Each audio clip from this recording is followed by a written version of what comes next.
got some questions about how you do your logbook. I see a lot of false information going around.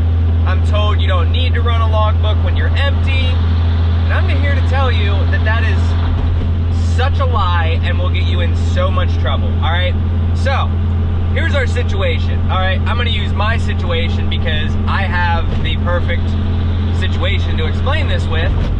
I have a truck that is a 9,000 pound GVWR, and I pull up to 17,000 pound trailers. I'm a commercial vehicle. I am required to run a logbook, okay? Over 10,000 pounds across state lines, you are required to run a logbook, yada yada, all right? So, what happens? You go and pick a load up, and you got to run your logbook. You know, you're allowed to drive 11 hours in a day in a 14-hour period, then you're required to take 10 hours off.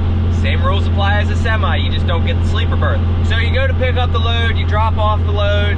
Now what? You just drop the load off. Now here's where the fun begins. You still have to run a logbook, okay? If you are a commercial vehicle and you have a separate job, say you have a W-2 job, you are required to run on duty at your separate job. Doesn't matter. Even if, say you work at McDonald's on your free time, right? You are required to run a logbook while you are at McDonald's. You are required on duty, and no break is required, because if you're on duty, it still counts as a break if there's a 30-minute interval, whether it's on duty or off duty. So, if you have a part-time or full-time job somewhere else, you're required. So the same thing applies if you're a commercial vehicle, and say in my case, my truck has a 9,000 pound GVWR, all right? When I am empty, if I am going to pick up a load or drop off a load, it's the same thing. I'm under 10,001 pounds GVWR, I can drive on duty. That's just how it's gonna be. You can be on duty and drive a total of 14 hours instead of 11, as long as your GVWR or combination weight is under 10,000 pounds. But if you are planning to have a commercial vehicle that is ever going to go over 10,001 pounds, you are going to be required to run a logbook. Basically, if you're an RV transporter or you are a power-only hotshot, you are required to run a logbook and follow the same rules as semis. When you are empty, you are required to still run that logbook. However, you do not need to run the drive time. You can run on duty, which, if you say you wanted to drive a full 14 hours on or without a trailer, you only, like I said, you only need to be running that on duty. You can run for 14 hours a day, and there's no break required in between. It's just how it is. That is basically the rules, and that is basically how it works for RV transporters and for power only. Now let's say you have an actual true dually with, like, say an 11.5 GVWR or more, or even if it's over 10,000. When you are empty, you are required to still run the drive time, no matter what. Now I know that's pretty self-explanatory. You're over the 10,001 pound limit, so you still, even if you're in an empty pickup truck, are required to run your typical logbook. Now I run the 8-day, 70-hour rule. There is another one, I forget if it's a 7-day, well, actually I can look, I guess. Yeah, so you guys can see there, USA Property 70-hour, 8-day. That's what most people run, that's what I run. And you don't get to take the advantage of the sleeper berth in the pickup truck, so I guess there's like a split clock that you can run and like take time in different I really don't know how that works. I don't follow any of the sleeper berth rules. There's no need. We're in a pickup, so there's nothing you're going to be able to do about it anyway. But thought I would bring this to a bunch to people's attentions, because there seems to be a lot of false information going around, and I have been told that, oh, I don't need to run a logbook when I'm empty or this and that. Basically, your logbook, where you start off or where you ended, that's where your logbook needs to start. That's as simple as that. Okay? Anything in between, DOT can hound you about.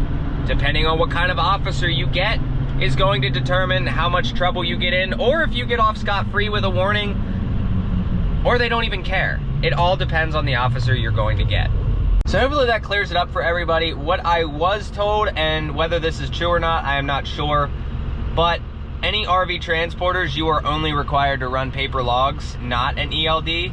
So you may be able to get away with certain things that you wouldn't if you were running the ELD. We're kind of really heavy right now, so I'm just taking it nice and easy. Shipped at 1900. So if you're running an ELD, it's going to be very easy for DOT to figure out if there's any discrepancies in your logbook. But if you're running paper logs, then it's a lot easier to get away with it, because if you drive on your time off or there's miles that aren't marked in, you unplug the ELD, that's all things that they can question. That's all things that come up during an audit. So just watch your backs with that. In my case, basically the logbook goes off of what year your engine is. There is a little bit of gray areas in between there. I'm running a 96 engine with a 2004 chassis, so it is a little bit of a gray area, and ELD will not work with this truck just because of that fact. There's a lot of sensors that are not physically hooked up, so it's no different than, say, a glider kit, where those trucks, basically, you know, you have a 2020, say, Peterbilt and a 96 Caterpillar engine, you're gonna be running paper logs. So, but on a pickup, there's definitely a gray area with that. So definitely do your, this is a time sensitive video as well. You know, who knows when they're gonna change the rules down the road. So be sure to do your own research, fmcsa.dot.gov. Do your own research, ask questions, make sure that any time somebody answers a question, you look into it yourself. That way, you know, you don't get yourself into a bad situation. Like I said, I always recommend researching and doing as much research as possible and figuring out for yourself, okay?